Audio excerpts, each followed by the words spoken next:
आज हम पाकिस्तान किसान इत्तेहाद के प्लेटफॉर्म पे आपके पास हाजिर हुए हैं कि साल 2025 को अलविदा कहें कि और 2026 को खुशामदीद कहें,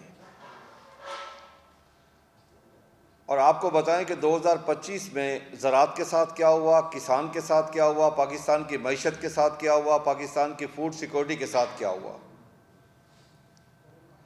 और 2026 में क्या उम्मीदें लेके हम आए हैं और क्या हमारी ख्वाहिशात हैं 2026 के लिए, क्या हम चाहते हैं फूड सिक्योरिटी के लिए, किसान के लिए, पाकिस्तान की ज़राअत के लिए, पाकिस्तान के अमन व अमान के लिए और पाकिस्तान की मईशत के लिए। मैंने 92 में काश्तकारी शुरू की।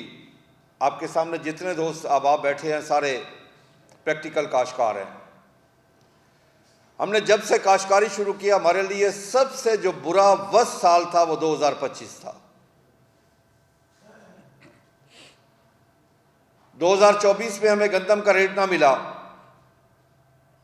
हमें 2024 में रेट मिला 2300, 2400, 2500, 2600 ये रेट मिला। हमें तकरीबन असल रेट से कोई 1000 अरब रुपया कम मिला। फिर 2024 में ही मोहतरमा चीफ मिनिस्टर पंजाब मोहतरमा मरियम नवाज साहबा ने ऐलान किया कि काश्तकार भाइयों मैं तुम्हारे साथ हूँ। हमें एक झांसा दिया रेट का, और वो रेट जब बर्दाश्त का टाइम आया, जब फसल तैयार हो गई, जब फसल कटने लगी, हमारी हार्वेस्टिंग शुरू हुई, तो वो झांसा झूठ साबित हुआ। हमें वो रेट ना मिला। हमारी जबकि पैदावारी लागत जो एग्रीकल्चर डिपार्टमेंट ने निकाली थी वो 3410 रुपये थी। हमें जो उस वक्त रेट मिला वो 1900 से लेके 2100 रुपये तक रेट था, और हमें तकरीबन 1200 अरब रुपया उस साल नुकसान हुआ। ये टोटल 2 सालों में 2200 अरब रुपए का हमें असल रेट से कम रेट मिला। अब इसका नुकसान बाकी फसलों को हुआ, कपास को हुआ, मक्की को हुआ, चावल को हुआ, क्योंकि काश्तकार के पास पैसे नहीं आए, वो अगली फसलों पे खर्च नहीं कर सके।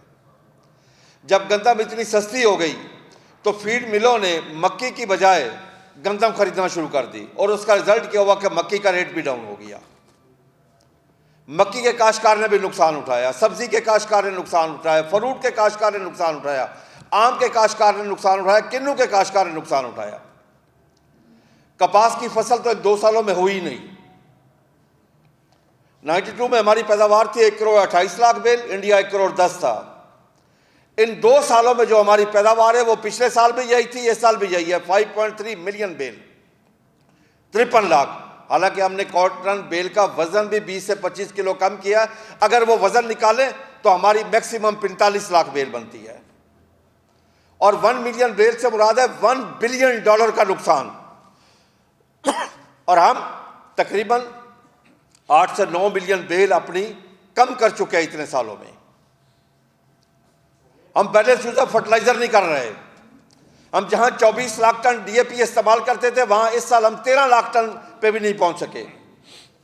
अगर हम बैलेंस यूज ऑफ फर्टिलाइजर नहीं करेंगे, फास्फोरस खादों का इस्तेमाल नहीं करेंगे, फास्फोरस खादों में आती है नाइट्रोफास, DAP और SSP, अगर उसका इस्तेमाल कम होगा तो उतनी ही पैदावार में कमी आएगी। फिर जुल्म यह है कि सिर्फ काश्तकार के साथ नहीं, एंड कंज्यूमर के साथ भी जुल्म हो रहा है। यानी कि हमसे गंदम ली गई 1900-2000 रुपए में, आज वो एंड कंज्यूमर जो एक गरीब आदमी है वही गंदम 4000-4500 में खरीद कर रहा है। तो हुकूमत कहां है आज? क्या हुकूमत की गिरफ्त सिर्फ काश्तकार के ऊपर है? क्या हुकूमत सिर्फ काश्तकार के गले में फंदा डाल सकती है? पिछले साल हमने गन्ना बेचा, जब गन्ने का रेट शुरू हुआ तो 120 रुपए चीनी का रेट था और गन्ने का रेट था 425 रुपए। इस दफा जब गन्ने का रेट शुरू हुआ 400 रुपए गन्ने का रेट था और चीनी का रेट 200 रुपए था। यह है 2025 का साल। अब अगर आलू के काश्तकार को लें, खुदा की कसम में खा के कहता हूं कि उसके जज्बात की शिद्दत में मीडिया तक नहीं पहुंचा सकता कि जिसने 2.5 से 3 लाख रुपए एकड़ पे खर्च किया, ठेका अलग है और उसको रिकवरी हो रही है 70,000, 80,000, 1 लाख रुपया। वो क्या करेगा अपने बच्चों के लिए? क्या वो अपने बच्चों की तरबियत कर सकेगा? क्या वो अपने बच्चों को तालीम दे सकेगा? क्या वो बच्चों का इलाज कर सकेगा? हत्ता कि जहां तक हो गए कि रेट ना मिलने के वक्त गंदम में, कपास में, आलू में उनके ख्वाब भी चकनाचूर हो गए। जिसने अपनी बेटी की शादी करनी थी, हाथ पीले करने थे, उसने डेट कैंसिल कर दी। क्या वजह? वो ये आज महसूस कर रहा है काश्तकार 2025 में कि मुझे पाकिस्तानी और इंसान तस्लीम नहीं किया जा रहा। आज काश्तकार की ये फीलिंग है कि उसे लगता यह है कि ये हुकूमत मेरे साथ नहीं है, यह हुकूमत माफिया के साथ है। हुकूमत का क्या जाता कि अगर काश्तकार को गंदम का रेट अच्छा मिलता, आज उसी रेट पे गंदम एंड कंज्यूमर भी खरीद कर, जिस रेट पे आज खरीद कर रहा है, तो होता क्या? आपकी ज़राअत बेहतर होती, काश्तकार अगली फसलों पे खर्च करता। खुदा की कसम में खा के कहता हूं, जो काश्तकार के पास पैसा आता है वो पाकिस्तान में खर्च होता है, जो माफिया के पास पैसा जाता है वो बैरून मुल्क चला जाता है। क्योंकि काश्तकार तो मुहब्बे वतन है, काश्तकार से बड़ा मुहब्बे वतन कोई भी नहीं है। क्योंकि काश्तकार अपनी जमीन का टुकड़ा उठा के किसी दूसरे मुल्क में मुंतकिल नहीं कर सकता। उसका जीना पाकिस्तान में, मरना पाकिस्तान में, औलाद इधर, जायदाद इधर, तालीम इधर, सेहत इधर, ईमान इधर, सैर और सियाहत इधर को उसकी। और हमारे फैसला करने वाले कौन है? औलादे बाहर, जायदादे बाहर, तालीम बाहर, सेहत बाहर, ईमान तक बाहर है उनका। ये उनकी और हमारी सोच में फर्क है। हम हमेशा अपने मुल्क के लिए सोचते हैं, फूड सिक्योरिटी के लिए सोचते हैं। आज हुकूमत खुशियां मना रही है कि हमने गंदम काश करवा ली, टारगेट अचीव कर लिया। मैं खुदा की कसम में खा के कहता हूं, हमने गंदम काश की है, सिर्फ खुदा के खौफ से काश की है। रिस्क देने वाला मेरे रब की जात है। किसान नैबे खुदा है, अल्लाह का दिया और रिस्क इस जमीन का सीना चीर के अल्लाह की मखलूक तक पहुंचाता है। हमें वही खौफ था कि रिस्क मेरे रब ने देना है, हम उसके नैब है, उसका हाथ बटाए, हम अपनी उसकी मखलूक के लिए खुराक पैदा करें, नफा नुकसान देखे बगैर ये सारा काम हमने किया है। आज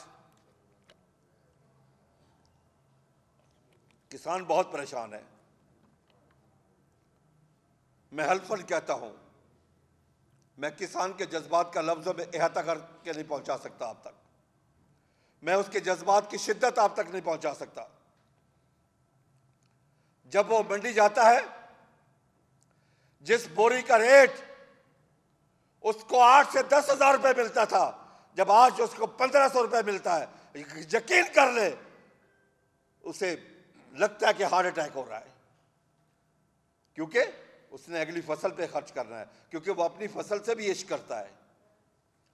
जैसे वो अपनी औलाद की परवरिश करता है, वैसे अपनी फसल की परवरिश करता है। अगर उसकी फसल प्यासी हो, उसे नींद नहीं आती, उसे यूरिया की, नाइट्रोजन की, फास्फोरस की, पोटाश की कमी हो, तो वो उसके जो जज्बात है उस वक्त उसे कोई चीज़ बेचनी पड़े, वो जेवर बेचे, जानवर बेचे, दरख्त बेचे, ज़मीन बेचे, वो बेच के उस फसल की ज़रूरत को पूरा करता है। उसमें वो डालता है हर चीज़। किसके लिए? आपकी फूड सिक्योरिटी के लिए, इस 25 करोड़ आवाम के लिए, इस मखलूक खुदा के लिए वो 3 साल के 365 दिन काम करता है। लेकिन इस मुल्क में हो क्या रहा है उसके साथ कि 365 दिन काम करने वाले के साथ जो आपको हर चीज़ पैदा करके देता है, वो गोश्त हो, चावल हो, कपास हो, दालें हो, गंदम हो, सब्जियां हो, फ्रूट हो, उसके बदले में उसको लकब क्या दिया जाता है? पेंडू और गवार का। उसे इज्जत की निगाह से देखा ही नहीं जाता काश्तकार को। काश्तकार को पाकिस्तान में 2025 में 3rd ग्रेड का शहरी बनाया गया और बार बार अनाउंसमेंट की कि हमने किसान कार्ड दे दिया, किसान कार्ड दे दिया। भाई किसान कार्ड कर्जा है, जो हमसे छीना गया है वो वापस नहीं होगा। दे हमारे गंदम के पैसे वापस, दे आलू के पैसे। आज गोभी का काश्तकार जमीन में उसको दफन कर रहा है क्योंकि उसको रेट नहीं मिलता। आज किन्नू का काश्तकार, गन्ने का काश्तकार, खुदा की कसम में खा के कहता हूं बहुत परेशान है वो। जब वो देखता है कि चीनी 200 रुपए किलो बिक रही थी, वो सोच रहा था कि मुझे भी रेट मिलेगा, 800 रुपए गन्ने का रेट मिलेगा। लेकिन ये किसके लिए है? जब रेट शुरू हुआ 400 रुपया, तो मैंने कहा अगर हमें 600 रुपया रेट मिलता, उसमें भी बहुत प्रॉफिट था। 600 और 400 के दरमियान पता शुगर मिलों ने कितना पैसा बना रही थी? 634 अरब रुपया। चंद घरों में, 15 घर हो गए, 20 हो गए मैक्सिमम। क्या सच्चे पाकिस्तानी वही है? क्या मुहब्बे वतन वही है? क्या हम काश्तकार पाकिस्तानी नहीं है? क्या हम काश्तकारों के बच्चे नहीं हैं? क्या हम काश्तकारों ने अपने बच्चों को तालीम नहीं देनी? आज हम फूड सिक्योरिटी में कहां खड़े हैं? गंदम का रेट ना देकर हुकूमत ने पाकिस्तान के साथ क्या जुल्म किया? कभी हुकूमत आके नहीं बताएगी। हुकूमत आके नहीं बताएगी कि जिस साल हमें 3900 रेट मिला, अच्छा रेट मिला, हमने ग्रोथ दी 6.25 की। और जब इस हुकूमत ने खुशी के शादियाने बजाय कि हमने रोटी सस्ती कर दी, हमारी गंदम होने पर बेच दी, तो फिर एग्रीकल्चर की ग्रोथ -13.49 है। जो हुकूमत 0.56 कहती है बिल्कुल झूठ है। वो फिशरीज और लाइफ स्टॉक को मिला के बनाई गई है। एग्रीकल्चर की जो मेजर 5 फसलें हैं उसमें -13.49 है, 13.49 बिलियन ऑफ डॉलर का नुकसान हुआ है। आप देखिए इंपोर्ट एक्सपोर्ट का क्या नुकसान हुआ है, वो डेफिसिट कितना बड़ा है। इस एक साल में अगर पिछले साल से हम मवाजना करें, 90% चिल्ली मिर्च की एक्सपोर्ट में कमी आई है, 70% मक्की की एक्सपोर्ट में कमी आई है, 40% फ्रूट वेजिटेबल की एक्सपोर्ट में कमी आई है, 20% चावल की एक्सपोर्ट में कमी आई है, और कपास की इंपोर्ट में 340% इजाफा हुआ है। हम कहां खड़े हैं आज? कुदरत ने तो हमें तमाम वसाइल दे दिए, कुदरत ने तो हमें सब कुछ दे दिया। 1500 किलोमीटर समंदर है पाकिस्तान के साथ, कराची से लेकर पिशावर तक मैदानी इलाका, चारों मौसम हमारे पास, जंगलात हमारे पास, पहाड़ हमारे पास, दरिया हमारे पास, चुलिस्तान हमारे पास, थर हमारे पास, रेगिस्तान हमारे पास, रोही हमारे पास। कुदरत ने तो हमें सब कुछ दे दिया, लेकिन नहीं दी तो हमारे पास नहीं है तो कि विल नहीं है। अब अपने मुल्क के साथ मुखलिस नहीं है। आज आप ये देखें, दुनिया में मुझे कोई एक मुल्क बता दे जहां ज़राअत के ऊपर सियासत हो, गन्ने के ऊपर सियासत हो, गंदम के ऊपर सियासत हो। यहां पाकिस्तान हमारी फसलों के ऊपर पॉलिटिक्स हो रही है, सियासत हो रही है। दुनिया में तमाम ममालिक में अपोजिशन और हुकूमत मिल बैठ के पाकिस्तान हुकूमत मईशत के और ज़राअत के फैसले करती है। जहां दूसरे के साथ दुश्मनियां हैं, लेकिन ये दुश्मनियां भी दिखावे की है। जब इनका अपने पेट का मसला होता है, अपना लालच होता है, जब अपनी तनख्वाहें बढ़ानी होती है, उस वक्त सारे यकजान हो जाते हैं। उस वक्त कोई तफरीक नहीं, इनमें कोई तफरीक नहीं होती। उस वक्त पीटीआई, नून लीग, काफ लीग, पीपल्स पार्टी में सब इकट्ठे हो जाते हैं। लेकिन जब पाकिस्तान की आवाम की बारी है, किसान की बारी है, उस वक्त सब इनमें आपस में तफरीक होती है। आज यकीन करें, इस साल में हमारा एक ही डिवीजन खुशहाल था, वो था साहिवाल डिवीजन। साहिवाल डिवीजन में आता है ज़िला उकाड़ा, साहिवाल, पाकपतन और मलिका अजला, कसूर, आगे बिहाड़ी भी मुल्तान डिवीजन से, खानेवाल का कुछ जहाँ आलू काश होता है, अब तो बहावलनगर में भी हो रहा है। आज वो काश्तकार हद से ज़्यादा परेशान है, हद से ज़्यादा, कि उसे 1.5 से 2-2.5 लाख रुपया तक नुकसान हो रहा है फी एकड़। वो कहाँ से पूरा करेगा? वो क्या करेगा बेचारा? हम मजबूरन हमें एहतजाज की तरफ जाना पड़ रहा है। हमने एक किया हुआ था कि हम एहतजाज की सियासत छोड़ दें, लेकिन हमें मजबूरन एहतजाज की तरफ धकेला जा रहा है इस वक्त। वो कहते हैं मर्दा की ना करता। अब हम मर रहे हैं बिल्कुल, वेंटिलेटर पे इस वक्त काश्तकार और ज़राअत भी। और इसके असरात आगे देखेंगे कि महंगाई के ऊपर क्या असरात मुरतब होते हैं। जब आपकी पैदावार कम होगी तो फिर आम आदमी, आम शहरी को भी पता चल जाएगा क्या है ज़राअत। देखिए ना हमने क्या किया। और हिंदुस्तान ने, हमारे दुश्मन मुल्क ने क्या किया? आज मैं अगर यूरिया का बैग खरीदता हूं 4,300 रुपए का, मेरे दुश्मन मुल्क के काश्तकार को वो 884 रुपए का मिलता है पाकिस्तानी रुपीज में। मैं इंडियन रुपीज की बात नहीं कर रहा, पाकिस्तानी रुपीज में मैं कर रहा हूं। हम अगर डीएपी लेते हैं 15,000 रुपए की, इंडियन काश्तकार को पाकिस्तानी रुपीज में 4,000 रुपए की। हमारा बिजली का यूनिट है 42 से 50 रुपए फी यूनिट एग्रीकल्चर ट्यूबवेल का, उनको डेली इंडियन पंजाब में 10 घंटे फ्री है बिजली। पेस्टिसाइड सब्सिडाइज, डीजल सब्सिडाइज, बिजली मुफ्त। फिर मार्केट एक मैकेनिज्म है वहां पे, फ्यूचर मार्केट है वहां पे। हमें सेम डे पता नहीं होता कि हमें क्या रेट मिलेगा, हमें नहीं पता होता कि हमें आज क्या रेट मिलेगा। लेकिन ये जो गंदम अब काश हुई है, 25 पे काश हुई है, 26 पे हार्वेस्ट होनी है, इंडियन हमारे दुश्मन मुल्क के काश्तकार को ये रेट मिल गया था अगस्त 2026 में। इसको कहते हैं फ्यूचर मार्केटिंग के साल, 1.5 साल, 2 साल पहले अनाउंस कर देना, ताकि काश्तकार मेंटली तौर पे तैयार हो। अब हम आए देखे कि 25 में बेहतरीन काम कौन सा हुआ है, बुरा तरीन काम कौन सा हुआ है। हम मानते हैं कि 25 में बहुत अच्छा काम हुआ, बहुत अच्छा, हद से ज्यादा अच्छा, कि हमारी पाक अफवाज ने इंडिया के ऊपर बर्तरी हासिल की, इंडियन फौज को धूल चटाई। उसके लिए हम इतने खुश हैं, इतने खुश हैं जिसकी कोई इंतहा नहीं। और बुरा काम क्या हुआ? गंदम का रेट ना मिला।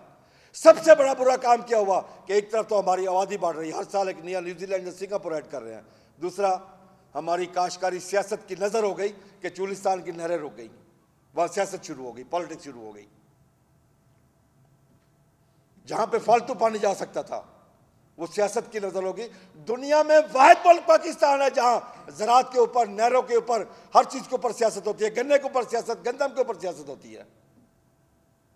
तो इस तरह तो मुल्क आगे नहीं बढ़ेगा, इस तरह तो मईशत आगे नहीं बढ़ेगी। आज देखिए कि हम 10 से 12 बिलियन डॉलर की एग्रीकल्चर प्रोड्यूस की बाहर से इंपोर्ट कर रहे हैं आज इस वक्त। तो क्या इतनी बड़ी इंपोर्ट के साथ, इतनी बड़ी इंपोर्ट के साथ मुल्क चल सकता है? जबकि हम तो पूरे मिडिल ईस्ट को खिला सकते हैं। हमारे यहां रिसर्च का कोई मैकेनिज्म नहीं है। हमारा रिसर्च का बजट एग्रीकल्चर की जीडीपी का 0.18 है। ब्राजील ने क्यों तरक्की की? उसका 1.75 है, कई सौ गुना ज्यादा है हमसे। यही वजह है हम सीड बाहर से मंगवाते हैं। हमारी रिसर्च बिल्कुल ना होने के बराबर है, मार्केटिंग मैकेनिज्म नहीं है, फिर पैदावारी लागत में हमारे पास रीजन के साथ लेवल प्लेइंग फील्ड नहीं है। आज काश्तकार वेंटिलेटर पे, हम इस मीडिया से, पाकिस्तान की आवाम से अपील करते हैं कि आए सब काश्तकार के साथ खड़े हो जाएं, आए हम मिलकर पाकिस्तान के लिए सोचें। मैं अपोजिशन से, हुकूमत से गुजारिश करता हूँ, खुदा के लिए ये मुल्क हम सब का है, किसी एक का नहीं है। हम सब मिल बैठे, मिल बैठ के पाकिस्तान के लिए सोचें, मिल बैठ के पाकिस्तान की ज़राअत के लिए सोचें। हम बचपन से सुनते आ रहे हैं कि जिदे गर्दाने उदे कमले भी सियाने। हमारे लिए बायसे शर्म है कि हम गंदम बाहर से इंपोर्ट करें। हमारे लिए बायसे शर्म है कि हम दूध, मसनूई दूध इस्तेमाल करें अपने बच्चों के लिए। आज आप देहातों में, शहरों में देख लें कि लोगों की सेहत कितनी ख़राब हो चुकी है। वजह, उनको खाने पीने की चीज़ें खालिस, पाक और साफ़ नहीं मिल रही। हम इस तरह बैठ के सोचें, अपने मुल्क के लिए सोचें, हर वक्त पाकिस्तान के लिए सोचें। पाकिस्तान है तो हम सब हैं। तो अगर हम आज भी बैठ जाएं, खुदा की कसम, ये कुदरत ने हमें बहुत खूबसूरत टुकड़ा दिया है, बहुत खूबसूरत टुकड़ा दिया है। तमाम जो चीज़ें ज़राअत के लिए चाहिए वो इस मुल्क में मौजूद है। हमारा अगला मसला पानी का आ रहा है बहुत बड़ा। मुझे कल ही पता चला कि चनाब के ऊपर इंडिया डैम बनाने जा रहा है। फिर मैं आज इस प्लेटफॉर्म से इंडिया से कहना चाहता हूं, ये पाकिस्तान की 25 करोड़ आवाम अपनी पाक फौज के साथ खड़ी है। अगर तूने ये सोचा भी सही तो फिर इस दरिया में पानी नहीं आएगा तो तुम्हारे 140 करोड़ आवाम का कौन आएगा? फिर इस डैम में पानी नहीं, तुम्हारी लाशों से हम भरेंगे, लाशों के अंबार लगाएंगे वहां पे। ये सोचना मेरी बात, तुम पहला दिन भूल गए कि जो तुम्हारे साथ हुआ है। अगली बात मत सोचना तो इंशाअल्लाह मैं फिर बार बार गुजारिश कर रहा हूँ कि खुदा के लिए मिल बैठो पाकिस्तान की ज़राअत के लिए। Thank you very much. दूसरा सवाल किया, पहली चीज़ तो ये है कि हम बिल्कुल एहतजाज शुरू चुके हैं। नंबर एक, अगर आप इंडिया की बात करें, मैं उसमें एक मवाजना आपको देना चाहता हूँ। ये जो काश्तकार है ना, जो आपके लिए साल के 365 दिन काम करता है, पाकिस्तान की 25 करोड़ आवाम और इंडिया की 140 करोड़ की आवाम में यही फ़र्क है। जब उन्होंने 9 माह एहतजाज किया था तो 9 माह पूरी कौम उनके साथ खड़ी थी। 9 के 9 माह उन्होंने 1 मिनट उनको खाना नहीं मिला था। नर्सों ने भी खाना दिया था 3 दिन, डॉक्टर्स ने, इंजीनियर्स ने, इसी तरीके से ताजरों ने, दुकानदारों ने, तमाम मकाते फ़िक्र। लेकिन पाकिस्तान की आवाम जो है वो काश्तकार के साथ खड़ी नहीं होती, जितना अर्सा हम एहतजाज करते रहे। ये मेरा एक गिला है अपनी कौम से, जिसके लिए हम दिन रात काम करते हैं। नहीं जी, हमारा राब्तों का भुगतान होता तो आपको गंदम पैदा करके ना देते। आप जो हमारा काम है वो हम कर रहे हैं और अल्हम्दुलिल्लाह जी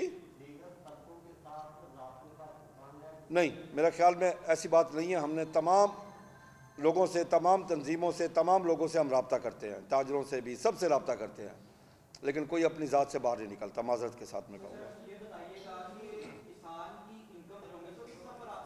जी, आपका सवाल इंतहाई इम्पोर्टेंट है जी।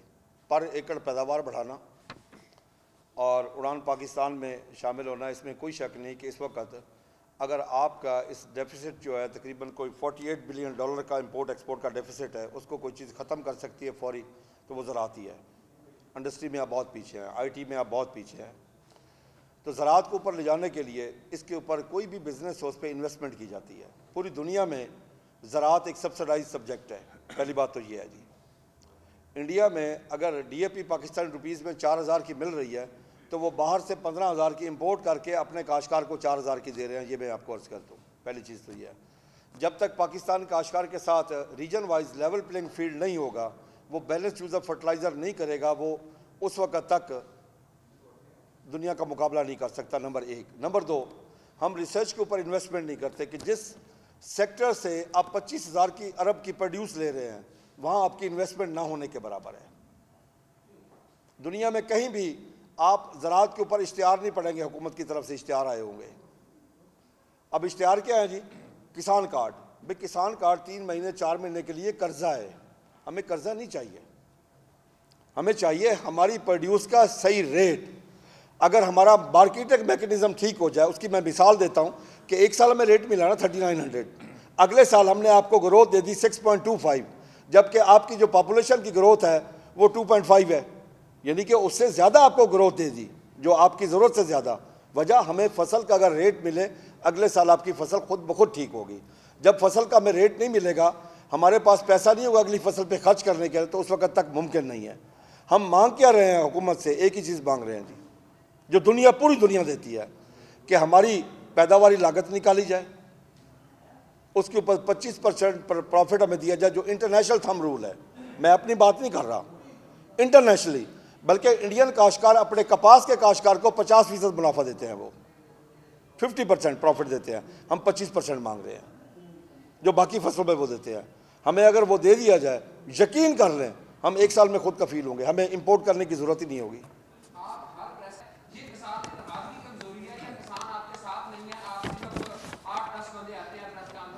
जी, आपने खूबसूरत सवाल किया। पहली चीज़ तो यह है कि मुख्तलिफ अज़ला में हम एहतजाज भी करते रहे, नंबर एक। नंबर दो, हुकूमत तक पहुँचाने के लिए जब बजट आता है तो हम कम अज़ कम 1 माह इस्लामाबाद गुजारते हैं और लाहौर में।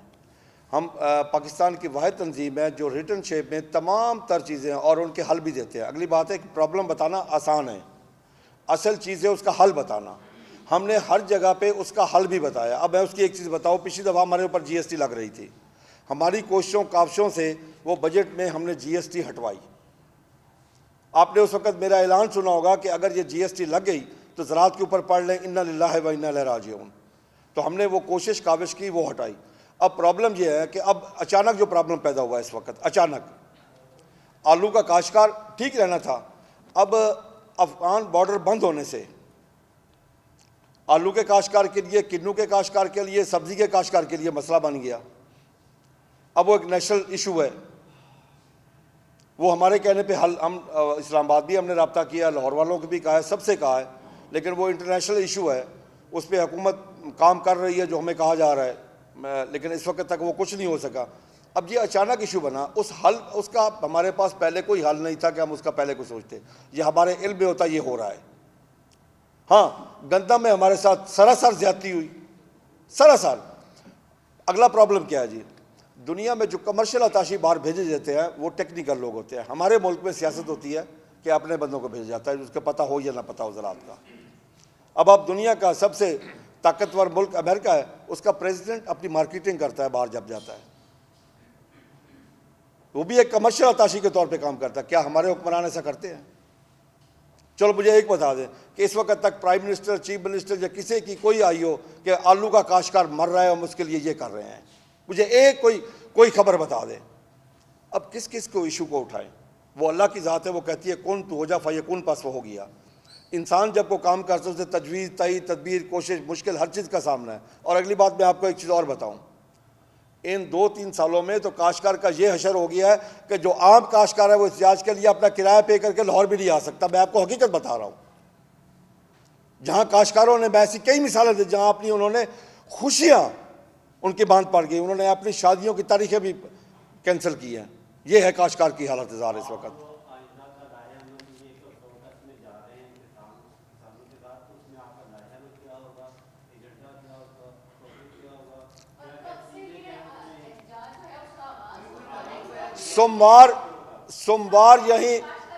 सोमवार मेरी सुने, सोमवार यहीं लाहौर से शुरू करेंगे, इसी प्रेस क्लब से, मंडे वाले दिन इंशाल्लाह।